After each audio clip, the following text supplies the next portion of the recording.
नमस्ते बच्चों, आप सभी का स्वागत है। आज हम अगला पाठ पढ़ने जा रहे हैं, नया पाठ 5 हरित ऊर्जा की दिशा में। इसमें हमारा पहला टॉपिक रहेगा ऊर्जा और ऊर्जा का उपयोग। अब ऊर्जा जो है ये मानव की महत्वपूर्ण आवश्यकता बन चुकी है। अलग अलग स्वरूप वाली ऊर्जा पाई जाती है, ये आपने 9th में पढ़ा था। और अलग अलग कार्यों के लिए इन ऊर्जा का उपयोग किया जाता है। ऊर्जा किसे कहते हैं? कार्य करने की क्षमता को ऊर्जा कहते हैं। ऊर्जा के अलग अलग प्रकार कौन से हैं? ऊर्जा के मुख्य 2 प्रकार है। एक गतिज ऊर्जा होती है और दूसरी स्थितिज ऊर्जा होती है मुख्य रूप से। और बाकी जो है ऊर्जा के विविध रूप होते हैं, जैसे ऊष्मीय ऊर्जा है, प्रकाशीय ऊर्जा है, चुंबकीय ऊर्जा है, ध्वनि ऊर्जा है, सौर ऊर्जा है, रासायनिक ऊर्जा है, परमाणुविक ऊर्जा होती है, फिर यांत्रिक ऊर्जा होती है। अलग अलग प्रकार के ऊर्जा के रूप पाए जाते हैं। तो मानव की जो महत्वपूर्ण आवश्यकता ये ऊर्जा बन गई है, उसमें से एक महत्वपूर्ण ऊर्जा होती है विद्युतीय ऊर्जा होती है। यांत्रिक ऊर्जा जो होती है, रासायनिक ऊर्जा, ध्वनि ऊर्जा, प्रकाशीय ऊर्जा और अन्य स्वरूपों वाली ऊर्जा का भी उपयोग हम दैनिक जीवन में करते रहते हैं। अब ये ऊर्जा जो है एक रूप से दूसरे रूप में रूपांतरित होती है। जैसे आप देखते हो कि ट्यूबलाइट जलती है, मतलब विद्युतीय ऊर्जा का काय में रूपांतरण हो रहा है, प्रकाशीय ऊर्जा में हो रहा है। पंखा चलता है तो विद्युतीय ऊर्जा का यांत्रिक ऊर्जा में रूपांतरण होता है। इस तरह से एक प्रकार की ऊर्जा का दूसरे प्रकार की ऊर्जा में रूपांतरण होता है। वनस्पतियां भोजन बनाती है, सूर्य प्रकाश की उपस्थिति में बनाती है, मतलब सौर ऊर्जा का रूपांतरण वह जो है रासायनिक ऊर्जा में करती है। फिर हम लोग भोजन के रूप में जो ऊर्जा लेते हैं वो रासायनिक ऊर्जा होती है। रासायनिक ऊर्जा का रूपांतरण यांत्रिक ऊर्जा में होता है या स्नायु ऊर्जा में होता है।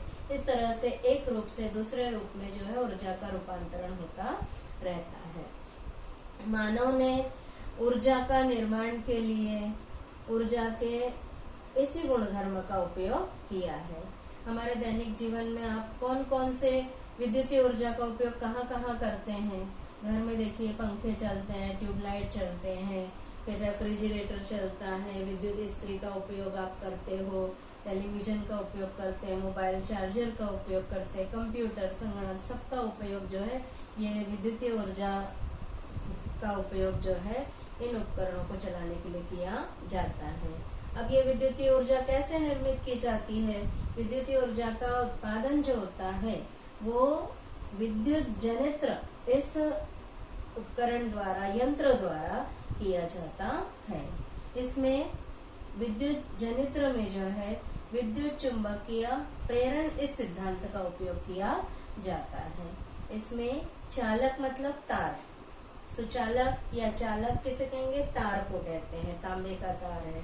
तो तार के चारों ओर चुंबकीय क्षेत्र परिवर्तित किया जाता है और चालक के जब तार के चारों ओर चुंबकीय क्षेत्र परिवर्तित किया जाता है तब तार के दोनों सिरों पर विभवों में अंतर निर्मित होता है, विभवांतर निर्मित होता है और विभवांतर निर्मित होकर विद्युतीय ऊर्जा का निर्माण होता है। अब विद्युतीय ऊर्जा का निर्माण कैसे होता है?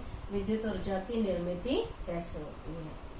अब विद्युत ऊर्जा निर्मिति जो है माइकल फैराडे नामक वैज्ञानिक हुए, इन्होंने विद्युत चुंबकीय प्रेरण सिद्धांत दिया।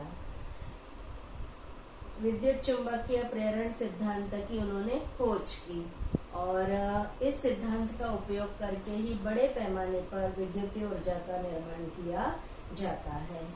ये सिद्धांत क्या है?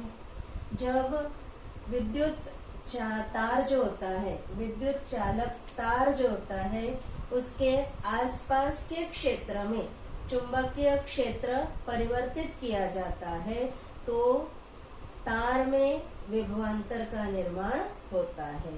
ये जो है क्या है? विद्युत चुंबकीय प्रेरण सिद्धांत है।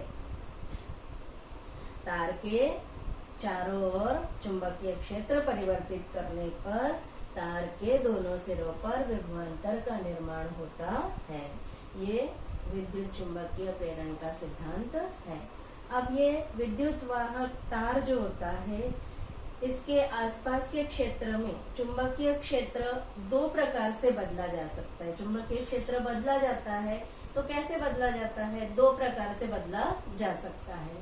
एक तो होता है कि विद्युत वाहक तार जो होता है वो स्थिर होगा, मतलब तार बीच में स्थिर होगा और चुंबक उसके चारों ओर घूमता है, मतलब चुंबकीय क्षेत्र परिवर्तित हो रहा है और जिससे तार में विभवांतर निर्मित होता है और विद्युतीय ऊर्जा का निर्माण होता है। और दूसरा जो होता है कि तार घूमता है, चुंबक स्थिर रहता है और तार घूमता रहता है उसके चारों ओर, तो फिर भी चुंबकीय क्षेत्र परिवर्तित होता है और विद्युतीय ऊर्जा का निर्माण होता है तार के दोनों सिरों पर। इस सिद्धांत के आधार पर ही विद्युत निर्माण करने वाला जो यंत्र होता है उसे विद्युत जनित्र कहते हैं। हम आकृति द्वारा देखेंगे विद्युत जनित्र कैसा होता है। यहाँ पर देखिए बच्चों, विद्युत चुंबकीय प्रेरण दिखाया हुआ है। विद्युत निर्मित केंद्रों में इस प्रकार के बड़े जनित्रों का उपयोग किया जाता है। जनित्र के चुंबक को घुमाने के लिए टरबाइन का उपयोग किया जाता है। अब यहाँ पर देखिए गोल घूमने वाला हत्था है और ये तार जो है स्थिर है और यहाँ वोल्टमीटर लगा है, मतलब विभवांतर तार के दोनों सिरों पर विभवांतर निर्मित हुआ है या नहीं ये देखने के लिए वोल्टमीटर है। और तार के जब दोनों सिरों पर विभवांतर निर्मित होता है तभी विद्युत धारा का निर्माण होता है। तो यहाँ पर तार स्थिर है और ये बीच में जो चुंबक है ये तेजी से गोल गोल गोल गोल घूम रहा है, जिसके कारण जो है क्या होगा कि चुंबकीय क्षेत्र परिवर्तित होता है और तार के दोनों सिरों पर विभवांतर निर्मित होता है और विद्युत धारा का निर्माण होता है। यहाँ पर देखिए वही चित्र को यहाँ दिखाया है जनित्र के रूप में। यहाँ विद्युत जनित्र की रचना दिखाई है। बीच में ये जो है घूमता हुआ विद्युत चुंबक है, ये बीच में घूमता है और ये चारों ओर इसके तार स्थिर है। और जब चुंबक घूमता है तो चुंबकीय क्षेत्र परिवर्तित होता है और विद्युत धारा का निर्माण तार में होता है, विभवांतर निर्मित होता है और विभवांतर जब निर्मित होगा तभी विद्युत धारा का निर्माण होता है। विद्युत धारा भी हमेशा उच्च स्तर से निम्न स्तर की ओर प्रवाहित होती है। अब ये जनित्र के चुंबक को घुमाने के लिए टरबाइन का उपयोग किया जाता है। टरबाइन जो होते हैं ये टरबाइन में ऐसे पाते होते हैं, टरबाइन में ये पाते होते हैं। टरबाइन के इन पातों पर किसी द्रव या वायु को प्रवाहित किया जाता है। जैसे यहाँ पर देखिए नली द्वारा पानी तेजी से बहाते हुए दिखाया है। जो जल विद्युत केंद्र होते हैं इनमें ऐसे पानी तेजी से प्रवाहित करते हैं। जब एक पाते पर तेजी से पानी जाएगा तो तेजी से ये घूमने लगता है, जो टरबाइन है ये घूमने लगता है। टरबाइन के पातों को इसको जल चक्र भी बोल सकते हैं।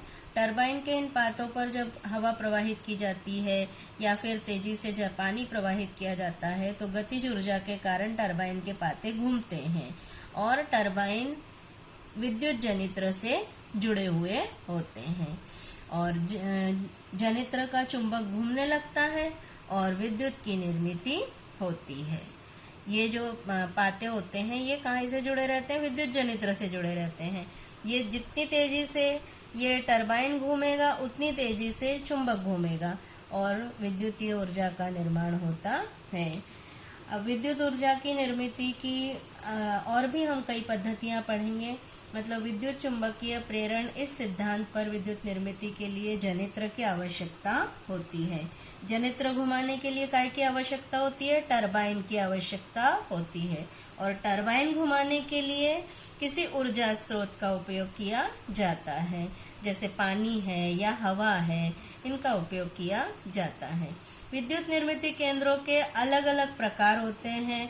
प्रत्येक प्रकार में उपयोग में लाए जाने वाले टरबाइन की रूपरेखा भी अलग अलग होती है। अभी हम देखेंगे विद्युत ऊर्जा निर्मित के प्रवाह की आकृति। यहाँ पर देखिए टरबाइन घुमाने के लिए सुयोग्य ऊर्जा स्रोत। फिर उससे क्या घूमता है? टरबाइन घूमता है। टरबाइन घूमने पर क्या घूमता है? जनित्र घूमता है। जनित्र की कुंडली घूमने पर क्या निर्मित होती है? विद्युतीय ऊर्जा का निर्माण होता है। इस प्रकार की आपको आकृति बनाने को आ सकती है बच्चों। प्रवाह आकृति बनाने के लिए पूछी जाती है। जैसे ये 4 बॉक्स है, इसमें से 2 खाली दे दिए, ये एक खाली दे दिया, ये एक खाली दे दिया, ये 2 भरे हुए हैं, तो इन दोनों को आपको भरना है। इस तरह से जो है ये प्रवाह आकृति पूछी जाती है। अब बच्चों अगला हम देखेंगे ऊष्मीय ऊर्जा पर आधारित विद्युत ऊर्जा निर्मिती केंद्र। इसमें किस तरह से विद्युतीय ऊर्जा का निर्माण किया जाता है ऊष्मीय विद्युत ऊर्जा निर्मिती केंद्र में। इसमें क्या किया जाता है? वाष्प पर चलने वाले टरबाइन का उपयोग किया जाता है। कोयले के इसमें ईंधन का उपयोग, कौन सा ईंधन लिया जाता है? कोयला उपयोग में लाया जाता है ईंधन के रूप में। कोयले को जलाया जाता है और कोयले के ज्वलन से जो ऊष्मीय ऊर्जा निर्मित होती है, ऊष्मा निर्मित होती है, उससे बॉयलर में पानी गर्म किया जाता है। जब पानी गर्म किया जाता है उच्च तापमान पर, तो उच्च दाब वाली वाष्प निर्मित होती है बॉयलर में। अब इस वाष्प की शक्ति से टरबाइन घुमाए जाते हैं। टरबाइन से जुड़ा हुआ जनित्र घूमता है और विद्युतीय ऊर्जा का निर्माण होता है। इसी वाष्प का उपयोग पुनः पानी में किया जाता है और फिर से बॉयलर में इसे भेजा जाता है। यहाँ पर भी जो है प्रवाह आकृति दिखाई है। देखिए इसको कैसे पढ़ेंगे। ईंधन का कोयला, ईंधन के रूप में जो है काय का उपयोग किया जा रहा है? कोयले का। कोयले का उपयोग करके पानी की वाष्प बनाई जा रही है बॉयलर में। पानी की जो वाष्प बनती है वो तेजी से निकलती है। वाष्प पर चलने वाला टरबाइन घूमता है। टरबाइन घूमने पर जनित्र घूमेगा और जनित्र की कुंडली घूमने पर विद्युतीय ऊर्जा का निर्माण होता है। अब यहाँ पर जो वाष्प होती है वो पूरी की पूरी वेस्ट हो जाएगी, पानी पूरा उड़ जाएगा, तो पानी भी व्यर्थ जाएगा।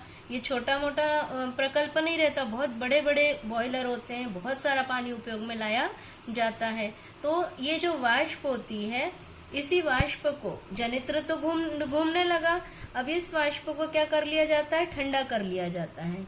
वाष्प का रूपांतरण, यहाँ पर देखिए एरो दिखाया है, वाष्प का रूपांतरण पुनः पानी में करने वाली यंत्र रचना रहती है। इसे वाष्प को ठंडा कर लिया जाता है, तो पानी हो जाएगा, पानी में रूपांतरण हो जाता है और फिर से उस पानी को बॉयलर में गर्म किया जाता है। मतलब पानी को भी बार बार उपयोग में लाया जाता है।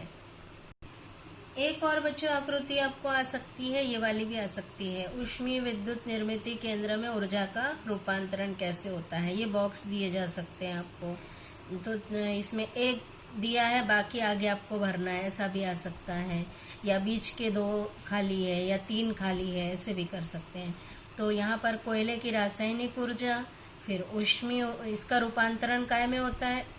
इसमें ऊर्जा का रूपांतरण दिखाया है कि कौन सी ऊर्जा का कौन से ऊर्जा में रूपांतरण होता है। तो कोयले में कौन सी ऊर्जा संचित होती है? रासायनिक ऊर्जा। तो कोयले की रासायनिक ऊर्जा, उसका रूपांतरण काय में होता है? ऊष्मीय ऊर्जा में। ऊष्मीय ऊर्जा का रूपांतरण काय में होता है? गतिज ऊर्जा में, वाष्प की गतिज ऊर्जा में। अब गतिज ऊर्जा का रूपांतरण काय में होता है? टरबाइन की गतिज ऊर्जा में होता है और फिर टरबाइन की गतिज ऊर्जा का रूपांतरण विद्युतीय ऊर्जा में होता है। यहाँ पर जो है ऊर्जा का रूपांतरण बताया गया है, ये भी आ सकता है। अब जो विद्युत निर्मिती करने के लिए ऊष्मीय ऊर्जा का उपयोग यहाँ पर किया जाता है, ये ऊष्मीय विद्युत निर्मिती केंद्र की रूपरेखा दिखाई है कि ऊष्मीय विद्युत निर्मिती कैसे होती है। यहाँ पर जो है इस विद्युत निर्मिती केंद्र में 2 मीनारें होती है, 2 चिमनियाँ पाई जाती हैं। ये एक है और ये है चिमनियाँ। ऊष्मीय विद्युत केंद्र में बॉयलर होता है, टरबाइन होता है, विद्युत जनित्र होता है और संघनन का यंत्र होता है। संघनन का यंत्र मतलब क्या? ठंडा करने वाला, पानी को पानी की वाष्प का पानी में रूपांतरण जो होता है उसे उस क्रिया को क्या बोलते हैं, संघनन कहते हैं। तो संघनन यंत्र का उपयोग किया जाता है। बॉयलर में कोयले का ज्वलन होता है। इस क्रिया में जो निर्मित होने वाली गैसों को अत्यधिक ऊंचाई वाली चिमनियों द्वारा वातावरण में छोड़ा जाता है। अगर नीचे रहेंगी वो गैसें तो क्या होगा, उससे प्रदूषण निर्मित होगा। उच्च तापमान और दाब पर भाप द्वारा टरबाइन को घुमाया जाता है। इसके बाद भाप का दाब और तापमान कम हो जाता है। तापमान कम होने के पश्चात भाप को संघनित करके भाप का रूपांतरण फिर से पानी में किया जाता है। कूलिंग टावर है। कूलिंग टावर में संघनन यंत्र होता है। इस संघनन यंत्र में पानी को घुमाया जाता है। चित्र देखिए बच्चों ध्यान से।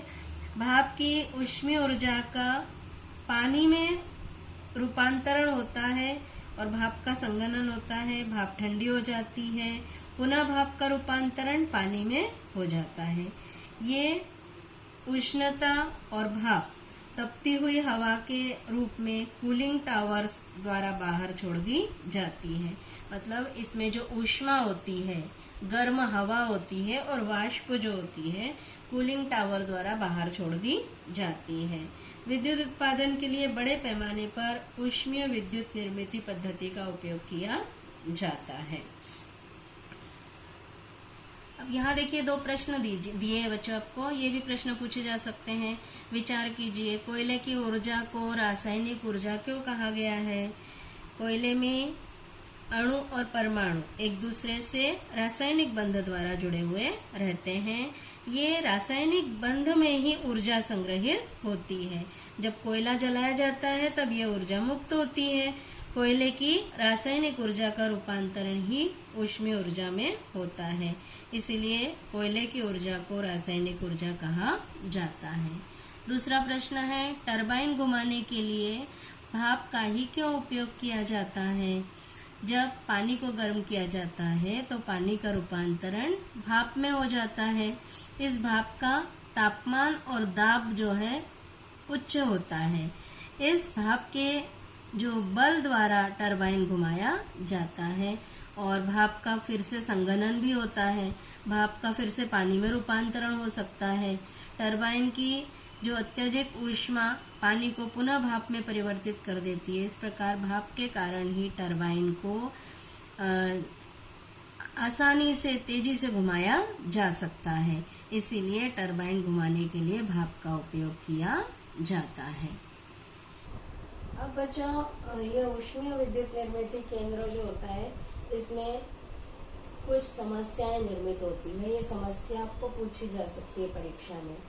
तो क्या समस्याएं हैं? मुख्य रूप से 3 समस्याएं निर्मित होती हैं। पहला जो है, कोयले का जो ज्वलन होता है इसमें उससे वायु प्रदूषण होता है। कोयले के ज्वलन से कार्बन डाइऑक्साइड बनती है, सल्फर डाइऑक्साइड बनती है, नाइट्रोजन ऑक्साइड बनती है और ये सारी गैसें स्वास्थ्य के लिए हानिकारक होती हैं। और दूसरा क्या, कोयले के ज्वलन से जो गैसें निर्मित होती हैं उसमें साथ ही साथ जो है ईंधन के कण भी होते हैं। सूक्ष्म कण, कार्बन के कण भी पाए जाते हैं और जो वायुमंडल में छोड़ दिए जाते हैं। श्वसन के साथ यदि ये शरीर में पहुंचते हैं तो फेफड़ों में जाकर जो है श्वसन संस्थान को भी विकार निर्मित हो सकते हैं। श्वसन संबंधी विकार निर्मित हो सकते हैं, श्वसन संस्थान को नुकसान पहुंचा सकते हैं। ये दूसरा हो गया। तीसरा क्या कि इसमें उपयोग में लाया जाने वाला जो कोयला होता है वो जो है इसका भंडार सीमित है। भूगर्भ में इसका भंडार सीमित है। भविष्य में जो है आसानी से ये ईंधन निर्मित होने वाला नहीं है और ऊर्जा निर्मित के लिए कोयले की उपलब्धता पर जो है इसलिए प्रतिबंध आ ही जाएगा, क्योंकि जो है ये कैसा है, इसके भंडार सीमित है और एक समय आएगा कि ये भंडार धीरे धीरे समाप्त हो जाने वाले हैं। इसीलिए इन ईंधनों पर, इनके उपयोग पर प्रतिबंध लगाया जा रहा है। आज इतना ही बच्चों, धन्यवाद।